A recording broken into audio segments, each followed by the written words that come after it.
কেমন আছেন সবাই? আশা করি যে যেখান থেকে আমার এই এপিসোডটি দেখছেন সবাই ভালো আছেন এবং সুস্থ আছেন। আমি নাহিদ, ইউএসএ বাংলাদেশি লাইফস্টাইল থেকে আপনাদের সবাইকে স্বাগত জানিয়ে শুরু করছি নতুন আরও একটি এপিসোড। আজকে সকালে ঘুম থেকে উঠেই দেখলাম ওয়েদারটা ভারী চমৎকার, তাই ডিসিশন নিলাম চার দেয়ালে আটকানো জিমের মধ্যে না গিয়ে বরং খোলা আকাশের নিচে আর মুক্ত বাতাসের মধ্যে দিয়ে একটু হেঁটে আসি। শরীর ঠিক রাখতে আমাদের যেমন ব্যায়ামের প্রয়োজন হয়, তেমনি মনেরও দরকার হয় একটু বিশ্রামের, একটু নিঃশ্বাস ফেলার সুযোগের।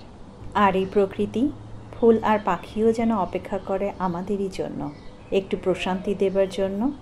তাই হাঁটতে হাঁটতেই চলে এলাম এই গার্ডেন সেন্টারে। হোম ডিপোর এই গার্ডেন সেন্টারে এসে দেখি পুরোটা যেন রঙের মেলা। ফল সিজনের জন্য রকমারি ফুল এনে রেখেছে। রঙিন মাম ফুল তো আছেই, সঙ্গে আরও কত রং বেরঙের যে ফুল, লাল, হলুদ, বেগুনি, দেখতে কি যে ভালো লাগছে। এগুলোতে সব সেল দিয়েছে, কিনে নিতে মন চাচ্ছে, কিন্তু গাড়ি আনিনি, হেঁটে এসেছি। ভাবলাম পরে গিয়ে নিয়ে আসবো। এই ফুলগুলো শুধু বাগান সাজায় না, মনকেও সাজিয়ে তোলে।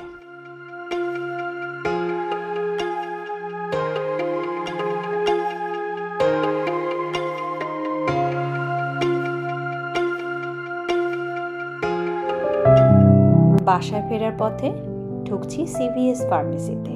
বারবার মোবাইলে টেক্সট মেসেজ আসছে ওষুধ পিক আপ করার জন্য। স্বপ্নের জন্য এখানে ডক্টর ওষুধ পাঠিয়েছেন। সবগুলো ওষুধ এখানে আগে থেকেই প্রসেস করা হয়ে থাকে। এই যে দেখছেন পিক আপ কাউন্টার, এখানে এসে পেশেন্টের নাম এবং জন্ম তারিখ বলে ওষুধের দাম পরিশোধ করলেই ওষুধের প্যাকেটগুলো হাতে পাওয়া যায়। সিভিএসের ভিতরে ঢুকলেই মনে হয় এটা শুধু একটা ফার্মেসি না, যেন একসাথে অনেক কিছুর সমাহার।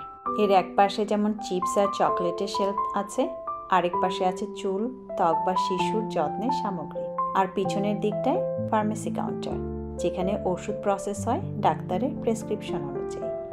একই ছাদের নিচে আপনি পেয়ে যাবেন পেইন কিলার থেকে শুরু করে vitamin, hand sanitiser, baby food, এমনকি সিজনাল ডেকোরেশন পর্যন্ত।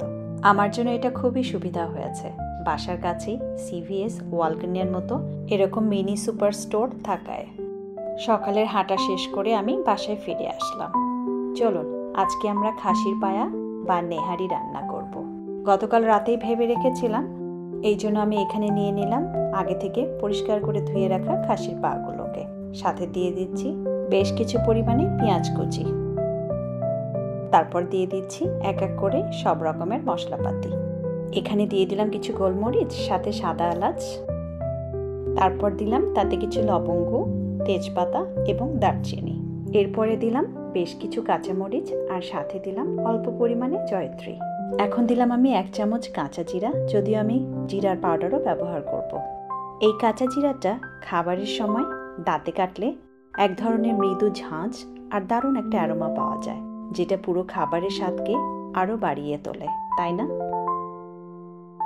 আর এরপর দিলাম আমি আদা বাটা, রসুন বাটা আর পেঁয়াজ বাটা। এই 3 ছাড়া তো দেশি রান্না কল্পনাই করা যায় না। এটাই তো আমাদের গন্ধে, স্বাদে, রঙে মাতানো ঐতিহ্যবাহী রান্নার মজা। এখন দেবো আমি সব ধরনের গুঁড়া মশলাগুলোকে। প্রথমে দিয়ে দিচ্ছি হলুদ, তারপর শুকনা লঙ্কা গুঁড়া, ধনিয়া গুঁড়া আর জিরার গুঁড়া।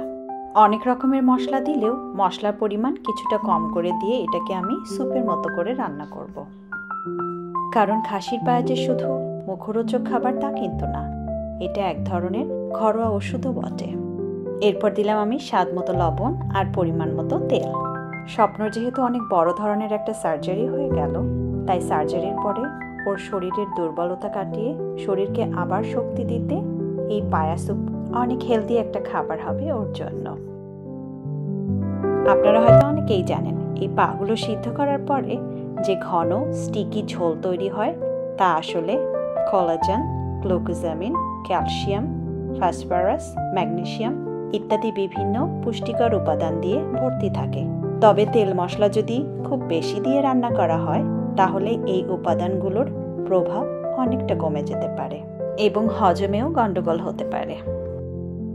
আমি আর এটাকে হাত দিয়ে মাখালাম না, কারণ হাত দিয়ে মাখাতে গেলে হাত কেটে যাওয়ার সম্ভাবনা আছে। কিন্তু লাকড়ি দিয়ে বেশ অনেক সময় নিয়ে পাগুলোকে এবং তার সাথে দেওয়া মাংসগুলোকে মশলার সাথে মাখিয়ে নিচ্ছি। এরপর রুম টেম্পারেচারে থাকা পানি দিলাম এমনভাবে যাতে হাড্ডি মাংসগুলো একদম ঢেকে যায়। এখানে মিকি আর মিনিকে একটু ক্যাটনিপ দিয়ে দিলাম। দেখেন ক্যাটনিপের গন্ধ নেওয়ার পরে ওরা দুজন কি করে।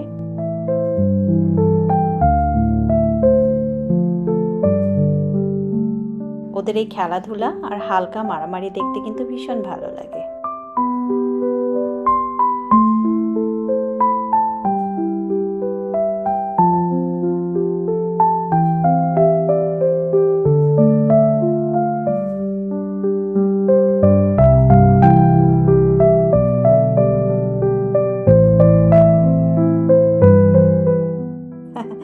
চলুন, ঝোল দেবার পরে এটাকে ভালোভাবে নেড়ে চেড়ে আমি প্রায় 5 থেকে 6 ঘন্টা এটাকে সিদ্ধ করে নেব।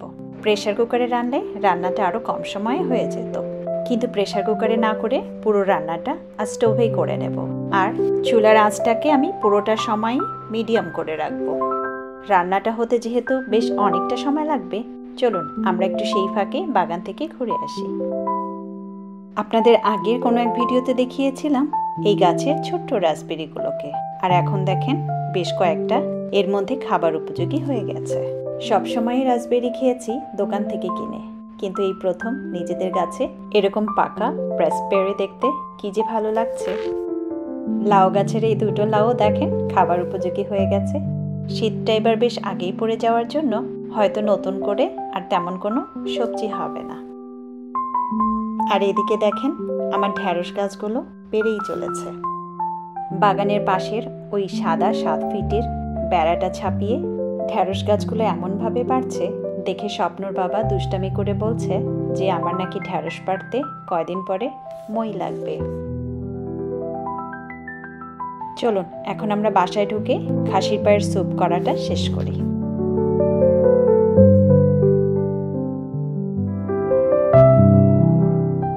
দেখে তো মনে হচ্ছে সিদ্ধ হয়ে গেছে। খাসির পাগুলোর সাথে তো তেমন কোনো মাংস থাকে না, শুধু হাড্ডি হাড্ডি, তাই আমি আলাদা কিছু মাংস দিয়েছিলাম। এগুলোকে এখন তুলে নিচ্ছি, তারপর এগুলোকে শ্রেড করে স্যুপের মধ্যে দিয়ে দেব। পায়ার স্যুপের সাথে এই ছোট ছোট মাংসগুলোকে খেতে কিন্তু অসাধারণ লাগে। রান্না করতে করতে আপনাদের সাথে আমেরিকায় প্রথম ফার্মেসিতে গিয়ে ওষুধ খোঁজার একটা বাস্তব অভিজ্ঞতা শেয়ার করছি। একটা ওষুধ কিনবো বলে বেশ কয়েকটা ফার্মেসি ঘুরলাম, কিন্তু কোনো ফার্মেসিতেই ওষুধটা পেলাম না, যে ওষুধটা বাংলাদেশে যে কোনো ফার্মেসিতে গেলেই আমি পেয়ে যেতাম, কোনো প্রেসক্রিপশন ছাড়াই। যেহেতু আমি বাংলাদেশি সিস্টেমেই অভ্যস্ত ছিলাম, তাই ভেবেছিলাম এখানেও হয়তো ফার্মেসিতে গেলে ইজিলি আমি ওষুধটা পেয়ে যাব। তবে হ্যাঁ, কিছু সাধারণ ওষুধ আছে যেগুলো ওটিসি বা ওভার দ্য কাউন্টার মানে প্রেসক্রিপশন ছাড়াই কিনতে পারা যায়, যেমন পেইন কিলার, অ্যালার্জির ওষুধ, ঠান্ডা জ্বরের ওষুধ বা গ্যাস্ট্রিকের ট্যাবলেট। তবে আমেরিকায় বেশিরভাগ কার্যকর ও শক্তিশালী ওষুধ যেমন অ্যান্টিবায়োটিক, ইনসুলিন, প্রেশার বা ডায়াবেটিসের ওষুধ, মেন্টাল হেলথের মেডিসিন, এই ধরনের ওষুধ কিনতে গেলে অবশ্যই ডাক্তারের প্রেসক্রিপশন লাগে। আর এই ধরনের ইস্যুতে হসপিটাল বা ডাক্তাররা বাড়ির নিকটস্থ ফার্মেসিগুলোতে ওষুধগুলো পাঠিয়ে থাকে। আচ্ছা, এখানে আমি কিছু সাদা এলাচ আর জিরা হালকা টেলে নিয়েছি। তারপরে এটাকে গ্রাইন্ড করে নিচ্ছি খুব মিহি করে, যাতে একদম পাউডারের মতো হয়ে যায়। এই হালকা আঁচে ভাজা জিরা আর সাদা এলাচের মিশ্রণটি এই স্যুপে একটা গভীর সুগন্ধ তৈরি করবে। আর এখন আমি এখানে তেলের মধ্যে দিয়েছি কিছু কুচানো পেঁয়াজ আর সাথে দিলাম কয়েকটা শুকনা মরিচ। এগুলোকে ভেজে নিলাম একদম গোল্ডেন কালার করে।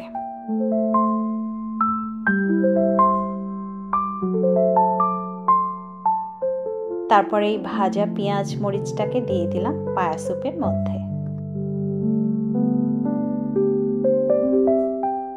ভাজা পেঁয়াজ মরিচগুলোকে স্যুপের সাথে বেশ কিছুক্ষণ মিশিয়ে নিয়ে কিছুটা সময় পরে দিয়ে দিলাম গ্রাইন্ড করে রাখা জিরা আর এলাচের পাউডারগুলোকে। আমার খাসির পায়া বা স্যুপ রান্না প্রায় শেষের দিকে। এখন আমি এটাকে হালকা জালে স্টোভের উপরে ঢেকে রেখে দেব যতক্ষণ না পর্যন্ত ঝোলটা অনেকটা কমে গিয়ে ঘন হয়ে আসে।